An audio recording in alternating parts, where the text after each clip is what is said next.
안녕하세요. 책 데이트 시간입니다. 오늘 소개해드릴 책은 신의 비밀 징조라는 책입니다. 총 김승호 지음 세븐 파커스에서 나온 책입니다. 우리는 항상 징조를 받으며 살아가지만 징조에 대해 크게 의미를 두지 않고 그냥 그런가 보다 하고 넘어갑니다. 일상은 징조로 가득 차 있고 모든 사물과 사건에는 뜻이 담겨 있습니다. 징조를 해석하는 삶은 불안과 걱정 대신에 풍요와 여유로 가득할 것입니다.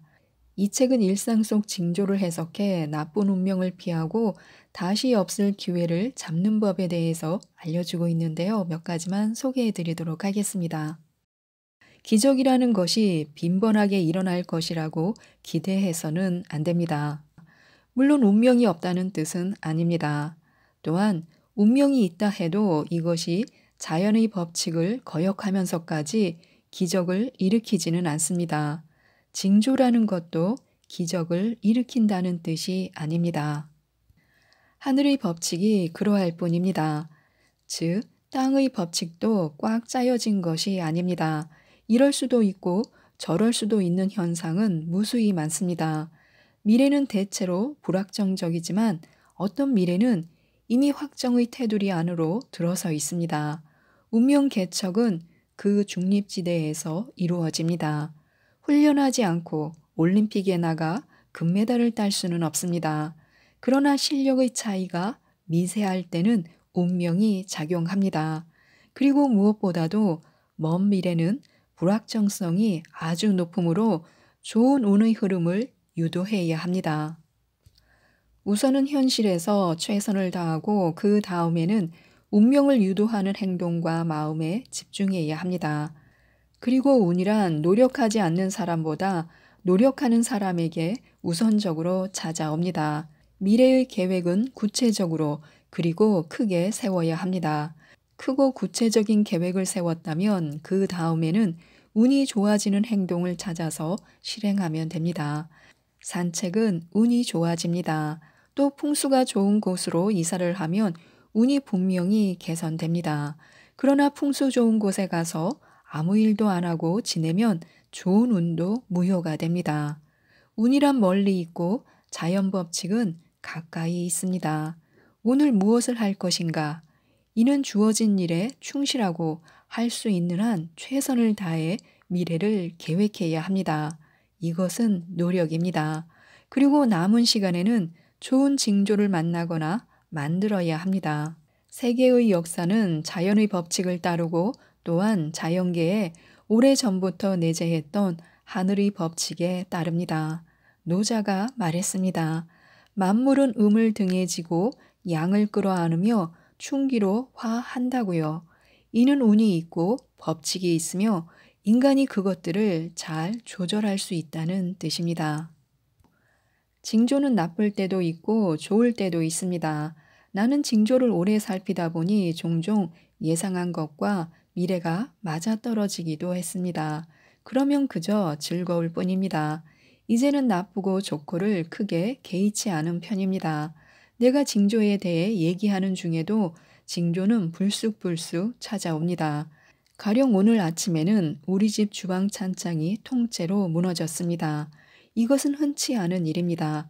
앞으로 대체 무슨 일이 생기려고 그토록 요란스럽게 찬장이 무너졌을까요? 찬장은 겉모습이 변하지 않은 상태로 오랫동안 유지되었습니다. 그러나 그 내부에서는 끊임없이 자체의 하중을 견디고 있었습니다. 이는 계속적인 변화를 뜻합니다. 만물은 그 어느 것도 변화하지 않는 것이 없습니다. 산도 세월이 오래 흐르면 변화하는 법입니다. 찬장은 결국 자체의 하중을 견디지 못하고 무너져 내렸습니다. 그것이 언제일지는 그 누구도 모릅니다. 더군다나 내가 마침 그 근처에 있을 때 무너져 내린 것은 아주 드문 현상이 아닐 수 없습니다. 찬장이 무너져 내린 것은 어떤 징조일까요? 괴상으로 삼풍고라는 것인데 이는 정체가 무너진다는 뜻입니다. 산사태도 바로 이 현상입니다. 정체란 산과 같고 그것이 무너진 것은 정체가 풀린 것입니다. 사업의 경우는 재고품이 쌓여가다가 갑자기 없어지는 것입니다. 즉, 재고가 팔려 나가기 시작하는 것을 의미합니다. 나는 징조를 맞이하는 세월 중에 삼풍고를 만났으므로 나의 정체가 풀린다는 의미가 됩니다. 과연 징조대로 오랫동안 정체되어 있었던 사업이 일순간 풀리기 시작했습니다. 나는 징조를 보자마자 이런 생각을 했습니다. 사업에 변화가 생길 것인가? 내가 해석한 징조의 의미는 그대로 맞아떨어졌고 신의 비밀인 미래를 나는 미리 알게 된 셈입니다. 징조는 자연의 현상이고 그것이 발생했을 때는 어떤 것과 동시성을 이루기도 합니다. 모든 현상이 그렇다는 것은 아니지만 빈번히 동시성을 이룹니다. 동시성이란 융이 말했듯이 서로 독립된 사건이 하나의 맥락으로 움직이는 것입니다. 이로써 미래는 드러나게 됩니다. 꿈에 조상님을 뵙고 로또를 샀더니 당첨이 되었다는 얘기를 종종 듣습니다. 이는 꿈과 당첨이 한 가지 틀에 묶여서 그렇습니다. 중요한 것은 조화입니다. 조화는 곧 얽힘이고 동시성입니다. 대자연에 이런 현상이 빈번하기 때문에 우리 자신도 이러한 현상에 편입되어 있는 존재입니다. 그래서 우리는 이를 운명 개척에 활용할 수 있습니다. 간단합니다. 생활을 다양하게 하라는 것입니다. 한 달 내내 집안에만 틀어박혀 있으면 돈은 절약되고 휴식도 취할 수 있겠지만 행운의 조화는 일어나지 않습니다. 자기 일에만 너무 몰두하거나 도무지 사람 만날 새가 없을 정도로 바빠서는 안 됩니다. 오랫동안 여행 한 번 못 가는 상황도 좋지 않습니다. 이렇게 살면 세상과의 얽힘이 사라지고 동시성도 생기지 않습니다. 따라서 행운도 기대할 수 없습니다. 사람이 살면서 꼭 필요한 일만 해서는 안 됩니다. 때로는 자신을 세상에 노출시켜야 합니다. 그래야 진보와 진화가 이루어지는 법입니다. 매일 생활이 똑같은 사람, 즉 단조로운 사람은 이미 조화가 상실된 사람입니다.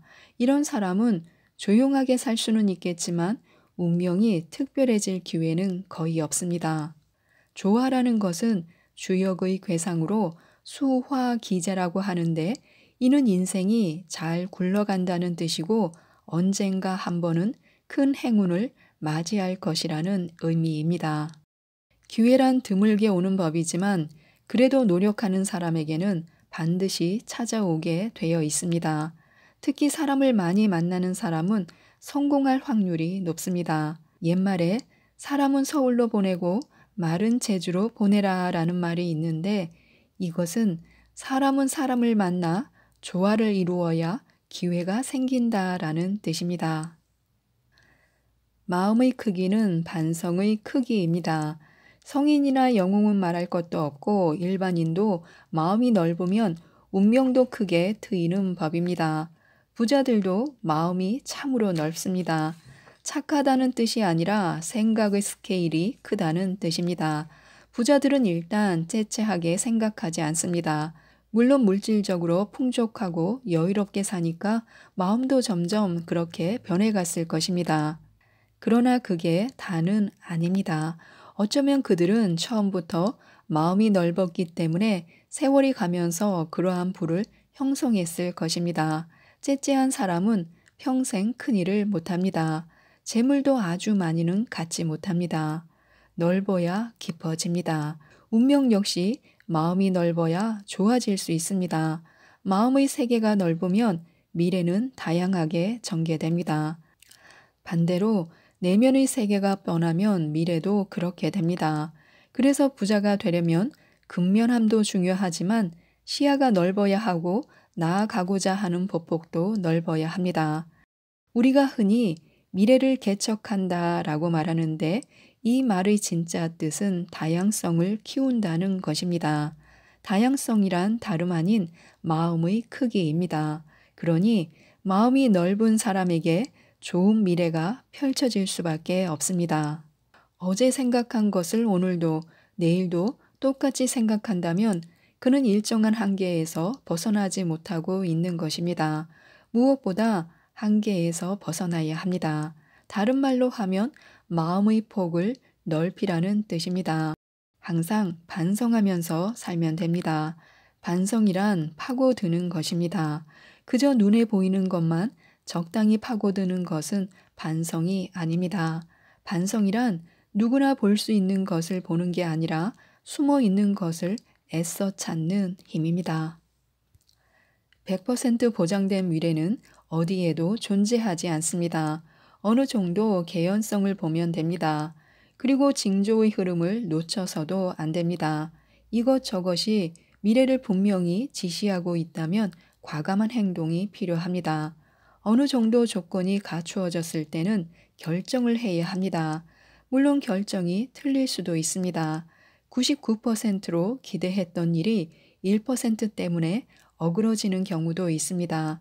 그러나 신이 아닌 이상 100%의 보장은 없습니다. 이럴 때 필요한 것이 용기입니다. 공자는 용기를 인생에서 빼놓을 수 없는 덕목으로 생각했습니다. 용기라는 것은 불확실한 순간에 과감하게 행동을 결정하는 힘이 됩니다. 미래의 일이 두려워 결정하지 못하고 100%만 기대한다면 이는 매우 위험합니다. 사람은 어느 정도는 위험을 감수해야만 위험을 피할 수 있습니다. 지나치게 안전을 추구하는 것이 오히려 안전하지 못합니다. 운명 개척이란 오로지 지혜만으로 이루어지는 것이 아닙니다. 때로는 용기가 절대적으로 필요합니다. 성공과 실패가 반반이라고 예상될 때 이를 추진하는 것은 투기일 뿐 용기라고 말하지 않습니다. 공자도 이런 행위는 반대했습니다. 맨손으로 호랑이에게 달려드는 것, 바다를 헤엄쳐 건너겠다는 것은 용기가 아니라 어리석음일 뿐입니다. 용기란 충분히 생각한 후 어느 정도 기대치가 나오면 행동하는 것입니다. 이런 사람이 결국 인생에서 성공을 이끌어냅니다. 반면 매사에 부들부들 떨거나 지나치게 신중하거나 우유부단하거나 망설이는 것은 그 자체로 일생의 징조가 됩니다. 그런 사람은 언제 어디서나 그러기 마련인데 어쩌면 타고난 성품일 수 있습니다. 이는 영혼이 어딘가에 잡혀서 꼼짝 못하는 것입니다. 용기를 낸다는 것은 영혼이 건강하다는 뜻입니다. 무엇이든 잘 헤쳐나갈 수 있으니 당연히 운명도 좋아질 수밖에 없습니다. 그래서 공자는 용기를 인생에 꼭 필요한 덕목으로 꼽은 것입니다. 우리는 미래를 알 수 있고 바꿀 수 있습니다. 우리는 환경을 접하며 살아가고 환경은 우리를 둘러싸고 있는 현실입니다. 이에 따라 행복이나 불행이 만들어집니다. 우리가 애써 운명을 개척한다는 것은 다름 아닌 환경을 개선한다는 뜻입니다. 부자들은 자기가 만들어 놓은 돈에 의해 보호를 받습니다. 즉, 돈이 환경인 것입니다. 가난한 사람들은 돈이 없기 때문에 언제나 불안합니다. 돈이 방패막이가 되기 때문입니다. 돈 외에도 환경은 그 종류가 무수히 많습니다. 어떤 사람이 몸이 아프다면 질병이 그의 환경인 것입니다. 친구가 많다면 이 또한 그의 환경입니다. 그런데 여기서 중요하게 생각할 것이 있습니다. 우리는 환경을 느끼며 살아간다는 것입니다. 환경을 느끼기 때문에 내면 세계가 행복하고 불안하고 즐겁고 슬픕니다. 이 또한 우리 자신의 환경인 것입니다. 그러니 환경은 두 가지로 크게 나눌 수 있습니다. 실제 환경과 그 사람이 느끼는 환경입니다. 성격이 무던한 사람은 바깥의 실제 환경이 나쁘더라도 크게 불안해하지 않습니다. 반면 아주 사소한 일이 발생해도 그것을 심하게 괴로워하며 인생 전체가 불행하다고 느끼는 사람이 있습니다. 소위 낙천적인 사람과 비관적인 사람이 있는 것입니다. 이 점이 중요합니다. 그런데 우리는 실제 환경을 사실 그대로 알 수는 없습니다. 그저 마음으로 느끼는 것을 실제 환경이라고 여길 뿐입니다. 느끼는 환경과 실제 환경이 좀 더 가깝게 맞을 필요가 있습니다. 미래의 환경까지도 말입니다. 어려운 얘기 같지만 조금만 생각하면 방법이 있습니다. 현실이 나쁘다고 너무 괴로워하지 말고 좋다고 너무 기뻐하지 말라는 것입니다. 세상은 끊임없이 변합니다. 그래서 실제 현실에 너무 깊게 빠지지 말아야 합니다. 우리의 영혼은 미래를 알 수 있고 또한 바꿀 능력이 있습니다. 이것을 더욱 발전시켜야 합니다. 항상 경건한 마음을 가지고 세상을 진지하게 생각하는 것이 그 방법입니다. 지금까지 이 책에 대해서 말씀드렸는데요. 사람이 너무 슬퍼하거나 너무 기뻐하지 않고 조심한다면 그 자체가 하늘에 대한 겸손입니다. 평화로울 때 위기를 경계하지 않고 괴로울 때도 새로움을 생각해야 합니다. 오만함을 버리고 겸손함을 가지면 미래는 언제나 희망이 있습니다. 우리의 영혼이 현재의 희망을 실제로 만들기 위해 노력하기 때문입니다. 이 책을 꼭 읽어보시고 많은 도움을 받으셔서 우리의 삶이 풍요와 여유로 가득했으면 좋겠습니다. 이상 책데이트였습니다. 감사합니다.